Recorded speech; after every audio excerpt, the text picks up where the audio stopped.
Oilers postgame as the Okotoks Oilers down the Fort McMurray Oil Barons 4-2. Happy to be joined up in the booth by the assistant coach of the Okotoks Oilers, Reed Nadowich. And Reed, this was a heck of a game tonight. You guys were absolutely dominant in that first period, outshooting your opposition 20-2. But it seems like the theme of this season is even when you guys are doing everything right, somehow it doesn't go your way as much as you'd expect it to. What did you think of your team's tenacity and the way they were able to pull away in the final 40 minutes here tonight after maybe they should have even had more after that first period?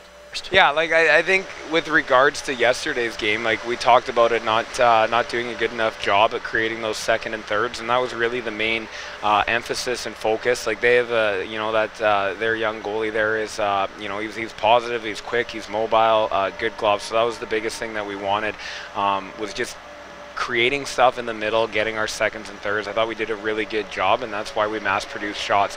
With regards to the second, we had a pretty good grasp on the game, a pretty good hold, and then just the penalties. And we talked about that with regards to yesterday. Need to do a better job with that. And same type of idea, right? Not the big contact penalties. It was with regards to the sticks and stuff like that. So we just need to manage that, especially with the team that we're heading into tomorrow, who's mobile, who moves the puck well. We need to make sure we're staying out of that box.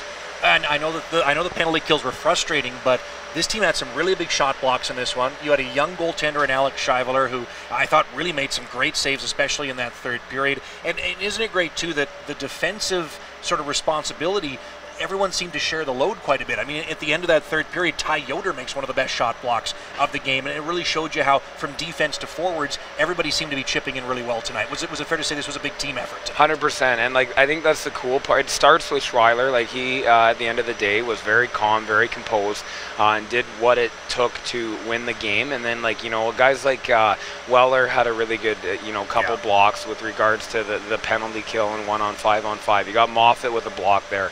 Turner, same thing. Wolf, same thing. So that defensive core with regards to getting in front of stuff, and then like you said with the forwards too as well.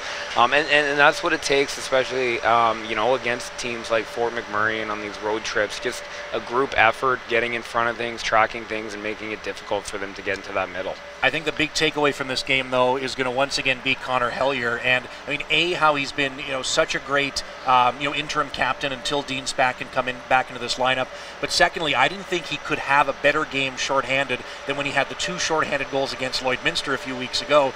Tonight, he gets hauled down on a shorthanded breakaway, scores while down on the ice. What did you think of how he played overall, and how big of a play that was for this group? Huge, right? And it's one of those ones with regards to momentum. That's something that can, hurt an opposition against on the power play. And you get scored on, especially kind of with the timing of the game. It was a big play, and with regards to Hellier, even on nights where he's not playing his A game, he's always going to come out. He's going to work hard. He's going to bring that energy, that effort, and he's a guy that he leads very much by what he does.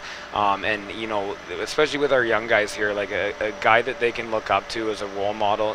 What does he do positive? He works hard. He's consistent. Every game he brings his complete effort, and he gets rewarded for it.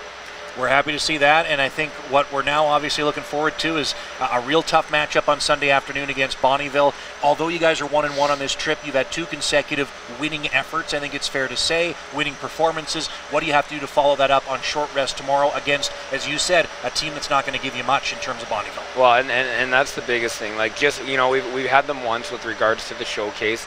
Looking at what they're doing now structurally, they're fast, they move pucks, they make plays. I think, similar to, a Fort McMurray type style, we need to be aggressive, take away their time and space. They like to be quick in the neutral zone. We need to do a really good job of kind of holding that stuff up. And then same thing, with regards to what you said with the total effort and that defensive mindset, getting in front of pucks, taking away their time. They like to do a lot of switches, a lot of little movements in their offensive zone, our D zone, so our communication's big, and just keeping them to the outside. Speaking of communication, always appreciate you and the staff communicating with our radio broadcast. Appreciate the time as always. Congrats on the big win, and here's looking forward to capping off this trip tomorrow afternoon. Thanks, King.